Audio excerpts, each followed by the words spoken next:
Everyone, welcome back to the Samajik Guru channel. आज हम करने जा रहे हैं क्लास 10th के हिंदी का सैंपल पेपर 1 जो कि पंजाब बोर्ड ने रिलीज किया है। तो ये वीडियो आपके pre board and final exams दोनों में ही हेल्प करने वाला है। वीडियो को बिल्कुल भी स्किप मत करना। आइए वीडियो स्टार्ट करते हैं। क्या है इसमें बहुवैकल्पिक प्रश्न है, एक एक नंबर के 4 प्रश्न है। ये परमाणु में संधि विच्छेद कीजिए। ठीक है, तो परमाणु का संधि विच्छेद जो है वो क्या होगा, परम प्लस आणु। ठीक है, फिर है रस भरी। तो रस भरी समस्त पद समास का सही समास विग्रह जो है वो क्या होगा, तो ये होगा रस से भरी। ठीक है, यानी कि ऑप्शन जो है वो ठीक है।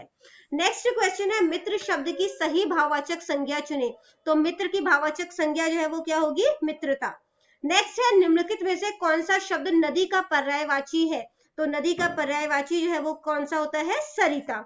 ठीक है, अगला प्रश्न है, एक एक नंबर के 4 प्रश्न है। कविता भाग दोहावली के अनुसार संत किसकी भांति नीर शीर विवेक करते हैं। तो किसकी भांति जो है वो करते हैं, हंस की भांति। ठीक है, कविता हम राज्य के लिए मरते हैं में दुनिया का अन्नदाता कौन है, किसान। नेक्स्ट है महेश कितने साल का था। तो महेश जो है वो 6 साल का था। और नेक्स्ट है माँ का कमरा कहानी के अनुसार बुजुर्ग बसंती को किसका पत्र मिला, बेटे का। ठीक है, नेक्स्ट जो है वो आपको पद्यांश दिया गया है, बहुवैकल्पिक प्रश्न दिए गए हैं, एक एक नंबर के 4 क्वेश्चन है ये। फूल खिलकर हमें क्या सिखाते हैं। तो फूल खिलकर हमें सदा मुस्कुराना जो है वो सिखाते हैं। किससे हमें खुश रहने का संदेश मिलता है, हमें फूल से खुश रहने का संदेश मिलता है। सौरभ का क्या अर्थ है, सौरभ का अर्थ सुगंध होता है। प्रसन्न का क्या अर्थ है, तो प्रसन्न का अर्थ होता है फूल। ठीक है, नेक्स्ट जो क्वेश्चन है उसमें है कि निम्नलिखित मुहावरे या लोकोक्तियों के बहुवैकल्पिक प्रश्नों के उत्तर दीजिए। एक एक नंबर के ये 3 प्रश्न है। ईंट का जवाब पत्थर से देना मुहावरे का क्या अर्थ है। तो इसका अर्थ होता है मुंह तोड़ जवाब देना। ठीक है, या कठोर के साथ कठोरता का व्यवहार करना। नेक्स्ट है कलेजे का टुकड़ा मुहावरे का क्या अर्थ है। तो इसका अर्थ होता है, कलेजे का टुकड़ा का अर्थ होता है बहुत प्रिय होना। ठीक है, नेक्स्ट है आसमान से गिरा खजूर में अटका, इस लोकोक्ति का क्या अर्थ है। तो इसका अर्थ है एक संकट से छूटकर दूसरे संकट में फंस जाना। ठीक है, गद्यांश को पढ़कर प्रश्नों के उत्तर देने हैं। ठीक है, एक एक नंबर के 5 प्रश्न है। तो यहाँ पर गुरु नानक देव जी किसके प्रतीक थे। तो यहाँ पर लिखा है कि वे एकता, समानता, प्रेम, सत्य और शांति के प्रतीक थे। ठीक है, तो ये आपका आंसर नंबर 1 हो गया। इसके बाद जो है नेक्स्ट क्वेश्चन जो है वो आपसे क्या पूछा गया है यहाँ पर कि उन्होंने लोगों को कौन सा मार्ग जो है वो दिखाया। ठीक है, तो आंसर देख लेते हैं इसका। उन्होंने लोगों को सच्चा मार्ग दिखाया। ठीक है, ये आपका आंसर नंबर 2 हो गया। नेक्स्ट क्वेश्चन है गुरुजी के अनुसार सच्चा धर्म व सच्ची पूजा क्या है। तो गुरुजी के अनुसार सच्चा धर्म जो है वो कौन सा है, सच्चा धर्म और पूजा मानवता से प्रेम करना है। ठीक है, आंसर नंबर 3 हो गया। आंसर नंबर 4 आस्था शब्द का अर्थ लिखिए। तो आस्था का मतलब होता है विश्वास। ठीक है, विश्वास। नेक्स्ट जो क्वेश्चन है वो है उपयुक्त गद्यांश का उचित शीर्षक दीजिए। तो आप जो है वो उसका शीर्षक जो है वो गुरु नानक देव जी जो है वो भी लिख सकते हैं। ठीक है, इसके बाद जो नेक्स्ट क्वेश्चन जो है वो हमें दिया गया है। तो वो क्या दिया गया है कि निर्देशानुसार उत्तर दें। ठीक है, एक एक नंबर के 6 प्रश्न है। नीचे दिए गए कथन के सही होने पर हाँ और गलत होने पर नहीं में उत्तर देना है। दिन शब्द का विशेषण दैनिक होता है, तो बिल्कुल सही, तो ये हाँ है। ठीक है, दी गई कोष्टक में कथन के सही होने पर सही का चिन्ह और गलत होने पर गलत का चिन्ह लगाकर उत्तर देना है। समरूपी भिन्नार्थक शब्द अनिल और अनल में अनिल का अर्थ जो है वो आग और अनल का अर्थ वायु होता है। ठीक है, तो ये गलत है। ठीक है, अब गलत क्यों है, क्योंकि अनिल का अर्थ जो है वो क्या होता है, हवा, और अनिल का अर्थ होता है आग, जबकि इन्होंने बोला है अनिल का अर्थ जो है वो आग है और अनिल का वायु। ठीक है, आलोचना करने वाला अनेक शब्दों के लिए एक शब्द जो है वो क्या होगा, आलोचक। ठीक है, आलोचना करने वाले को क्या बोलोगे, आलोचक। नेक्स्ट है शांति शब्द का विपरीत जो है वो क्या होगा, तो अशांति। ठीक है, नेक्स्ट है दिए गए विकल्पों में से कल शब्द का अनेकार्थी शब्द का सही विकल्प के साथ जो है वो रेखा खींचकर मिलान करें। तो कल जो है वो आगामी या बीता हुआ दिन होगा। ठीक है, नेक्स्ट है लड़का ने पत्र लिखा, ये वाक्य का शुद्ध रूप है।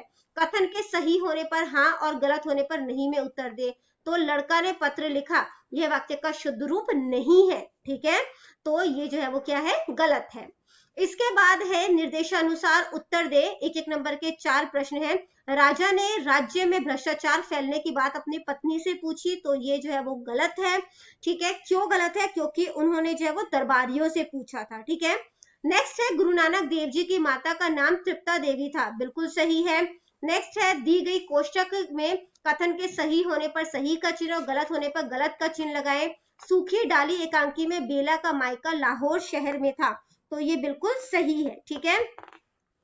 नेक्स्ट है देश के दुश्मन एकांकी में सुमित्रा के पुत्र का नाम जो है वो क्या था, तो वो था जयदेव, जयदेव।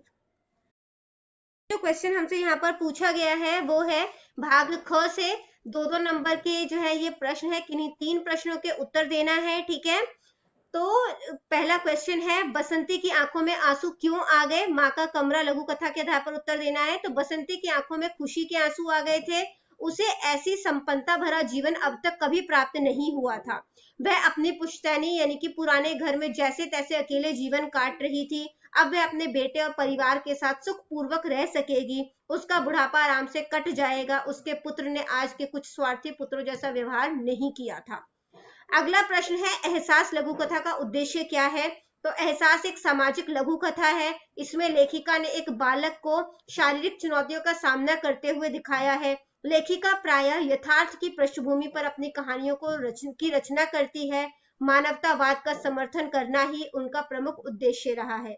उनकी लघु कथा एहसास शारीरिक चुनौतियों का सामना करने वाले बच्चों में आत्मविश्वास जगाने वाली एक प्रेरणादायक लघु कथा है। लेखिका का विचार है कि समाज में शारीरिक अक्षमता को किसी की कमी ना समझकर उसका हौसला बढ़ाना चाहिए। अपनी लघु कथा में लेखिका उद्देश्य को स्पष्ट करने में पूर्णतः सफल रही है, ठीक है। नेक्स्ट प्रश्न है विश्वास पात्र मित्र को खजाना, औषध और माता क्यों कहा गया है। मित्रता निबंध के आधार पर उत्तर देना है। तो लेखक ने विश्वास पात्र मित्र को खजाना इसलिए कहा है क्योंकि जैसे खजाना मिलने से सभी प्रकार की कमियां दूर हो जाती है, उसी प्रकार से विश्वास पात्र मित्र मिल जाने से ही सभी कमियां दूर हो जाती है। वह एक औषधि के समान हमारी बुराइयों रूपी बीमारियों को ठीक कर देता है। वह माता के समान धैर्य और कोमलता से स्नेह देता है, ठीक है। नेक्स्ट प्रश्न है हम अपने देश के सौंदर्य बोध को कैसे चोट पहुंचाते हैं। तो इसका उत्तर है आपका, जब हम अपने देश के प्रत्येक ऐसे स्थान को साफ स्वच्छ नहीं रखते तो हम देश के सौंदर्य बोध को चोट पहुंचाते हैं। हमें अपना घर, मोहल्ला, गली, गांव, नगर आदि सभी की साफ सफाई, स्वच्छता को और ध्यान देना चाहिए। यदि हमारा परिवेश गंदा रहेगा तो हमारा सौंदर्य बोध को धक्का लगेगा। सौंदर्य बोध हमारे मन मस्तिष्क के साथ साथ सोच पर भी आधारित होता है, ठीक है। नेक्स्ट प्रश्न है दादाजी करमचंद की किस बात से चिंतित हो उठते हैं। सूखी डाल के आधार पर जो है वो इसका उत्तर देना है, ठीक है। तो दादाजी ने करमचंद से छोटा बहू के अभिमान और घृणा के कारण परिवार में ईर्ष्या, द्वेष और परस्पर कलह होने की बात सुनी और यह जाना कि छोटी बहू को लेकर छोटी छोटी बात पर झगड़ा होने लगा था। घर की सुख शांति मिटने लगी थी। छोटी बहू अपनी अलग गृहस्थी बसाना चाहती थी, जिससे संयुक्त परिवार टूटने के कगार पर पहुंच चुका था। दादाजी इस बात से चिंतित हो उठते हैं।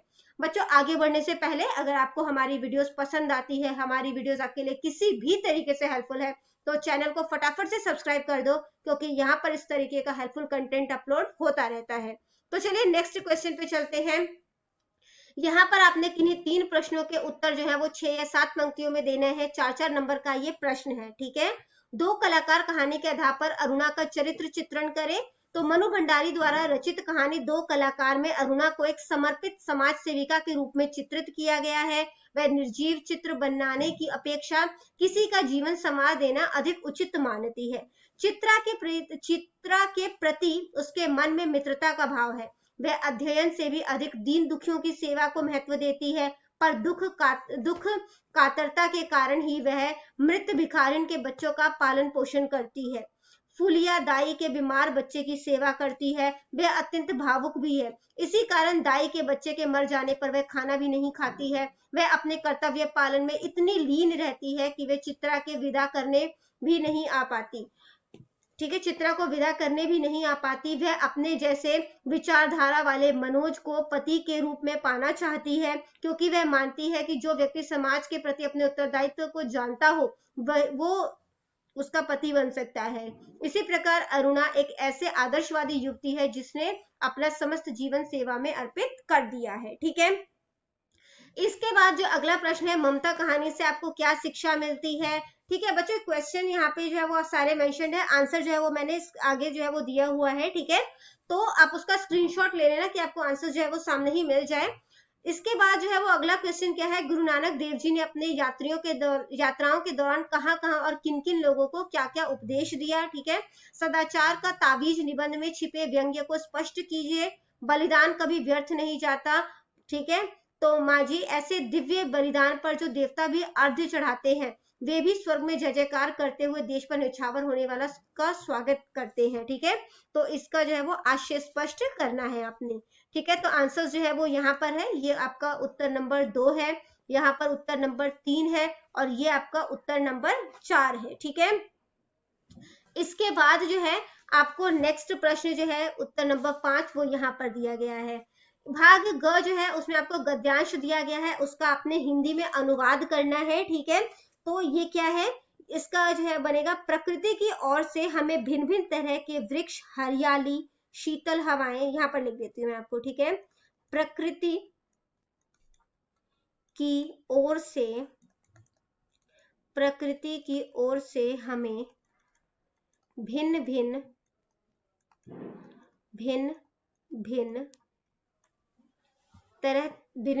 तरह के वृक्ष,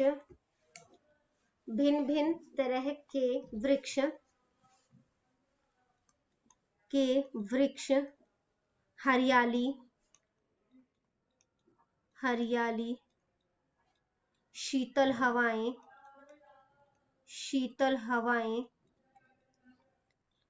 रंग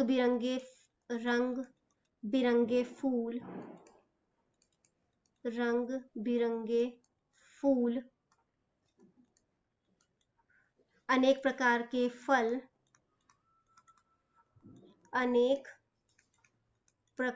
के फल, पवित्र जल। ठीक है, पवित्र जल, सुहावने वन,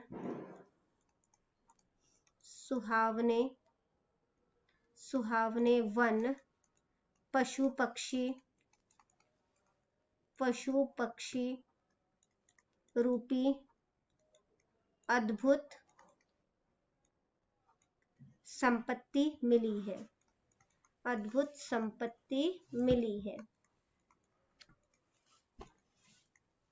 ठीक है, बड़ी की मात्रा आएगी। नेक्स्ट आ जाता है भाग घ, जिसमें कि आपका नाम जो है वो रविशंकर है, आपका मकान नंबर जो है वो ये है, आप गुड़गांव में रहते हैं, आपका मोबाइल नंबर ये है, आपका हिसार हरियाणा में प्रेम नगर में 10 मरले का प्लॉट है, आप इसे बेचना चाहते हैं। तो प्लॉट बिकाऊ है के अंतर्गत जो है वो आपने प्रारूप तैयार करना है। ठीक है, तो प्लॉट बिकाऊ है, 10 मरले का प्लॉट हिसार हरियाणा में बिकाऊ है, पर बिकाऊ है नहीं, में कर दो। ठीक है, में बिकाऊ है। खरीदने के लिए संपर्क करें रविशंकर 456 सेक्टर 15 गुड़गांव, और यहाँ पर मोबाइल नंबर जो है वो भी लिख देना। ठीक है, तो मोबाइल नंबर जो है वो यहाँ पे क्या दिया हुआ था हमें, उसको देख लेते हैं। तो यहाँ पे मोबाइल नंबर जो है वो हमें दिया हुआ है 467545। ठीक है, तो यहाँ पर लिख लेते हैं 467545, या फिर आपने Saraswati senior secondary school Ramnagar के प्रिंसिपल की ओर से एक सूचना तैयार करना है, जिसमें वर्दी ना पहनकर स्कूल आने वाले विद्यार्थियों पर अनुशासनिक कार्यवाही के लिए जो है वो कहा गया। अनिवार्य सभी विद्यार्थियों को सूचित किया जाता है कि वे सभी नियमित रूप से प्रतिदिन विद्यालय में वर्दी पहनकर आएं। वर्दी ना पहनकर आने वाले विद्यार्थियों पर अनुशासनात्मक कार्यवाही की जाएगी। जो विद्यार्थी अभी तक किसी भी कारण से अपनी वर्दी नहीं ले पाए हैं, उन्हें 3 दिन का अतिरिक्त समय दिया जा रहा है। दिनांक लिखनी है, जो भी जिस भी दिन आपने पेपर देना है उस दिन की डेट लिखोगे, प्रिंसिपल, स्कूल का नाम, और स्कूल जो है वो रामनगर में है। ठीक है, तो नेक्स्ट जो है वो क्वेश्चन नंबर 6 है। आपका नाम सुधीर कुमार है, आप कल्याण पब्लिक स्कूल चंडीगढ़ में 10वीं C कक्षा में पढ़ते हैं, आपका रोल नंबर 9 है। अपने स्कूल के मुख्याध्यापक को आवेदन पत्र लिखना है जिसमें बड़ी बहन के विवाह में शामिल होने के लिए जो है वो आपने जो है वो क्या मतलब कि 4 दिन का समय मांगा है। ठीक है, इसके बाद या तो आपने जो है आपका नाम जो है वो विनीता शर्मा है, आपका मकान नंबर जो है वो ये है, रोजाना भारत पंजाब के समाचार पत्र के मुख्य संपादक के नाम, ठीक है, बाल श्रम एक अपराध विषय पर जो है वो एक पत्र लिखना है। ठीक है, 7 नंबर का ये प्रश्न है। इसके बाद प्रश्न नंबर 7 है, किसी एक विषय पर जो है वो 100 शब्दों में जो है वो अनुच्छेद लिखना है। मेरे जीवन का लक्ष्य, गांव का खेल मेला, या प्रकृति का वरदान पेड़ पौधे। ठीक है, इसके बाद भाग च आ जाता है। मान लीजिए कि आपका नाम पूनम कुमारी है, आपका राजधानी बैंक शाखा रायपुर में एक बचत खाता है जिसका नंबर जो है वो ये है। आपको अपने इस खाते में से 6500 रुपए निकलवाने हैं, तो इस अनुसार निम्नलिखित प्रपत्र जो है वो भरिए। तो बचत खातक धारक का क्या नाम है, तो वो पूनम कुमारी है। ठीक है, तो पहले ब्लैंक में पूनम कुमारी आ जाएगा। खाता नंबर क्या है, तो यहाँ पर ये खाता नंबर है। ठीक है, तो ये नंबर 2 में लिख दोगे। ठीक है, यानी कि 3444133057। ठीक है, इसके बाद है यहाँ पर कि कृपया मुझे डैश रुपए अंकों में लिखना है। ठीक है, तो यहाँ पर जो है वो 6500 जो है वो हो गया, और यहाँ पर जो है वो मतलब कि शब्दों में लिखना है। ठीक है, तो 6500 यहाँ पर जो है वो लिख दोगे शब्दों में, और यहाँ पर खाता धारक के हस्ताक्षर जो है यानी जो पूनम है वो अपने साइन जो है वो यहाँ पर करेगी। ठीक है, इसके बाद जो है वो या तो वो अटेम्प्ट करना था, या नेक्स्ट है जिसमें कि आपका नाम जो है वो धनंजय पुरी है, शांति बैंक शाखा पुणे में के एक बचत खाता है जिसका नंबर जो है वो ये है। ठीक है, आपको इससे जो है वो 18,000 रुपए जमा करवाने हैं, तो उसके लिए प्रपत्र भरना है। तो जमा बचत खाता नंबर, तो खाता नंबर ये है, तो ये नंबर 1 हो जाएगा, जो कि डैश के नाम से है, तो यहाँ पे धनंजय पुरी जो है वो अपना नाम लिखेगा। ठीक है, तो वो हो गया। ठीक है, इसके बाद है के नाम से डैश में रुपए डैश अंकों में, तो कितने हैं 18,000 अंकों में। ठीक है, उसके बाद यहाँ पर जो है वो शब्दों में 18,000 लिखना है, जमाकर्ता के हस्ताक्षर, तो जो है यहाँ पे क्या है धनंजय जो अपने साइन कर देगा। पेपर बच्चों बहुत ही साफ सुथरा करना, क्योंकि सुंदर हैंडराइटिंग के आपको जो है वो 5 नंबर दिए जाएंगे। ये वीडियो हो जाती है हमारी यहीं पे खत्म। इनकेस आपको कोई भी डाउट है तो आप कमेंट सेक्शन में क्वेश्चन कीजिए, आपको रिप्लाई करने की पूरी कोशिश करूंगी। Thank you very much and all the best for your exams. Bye bye.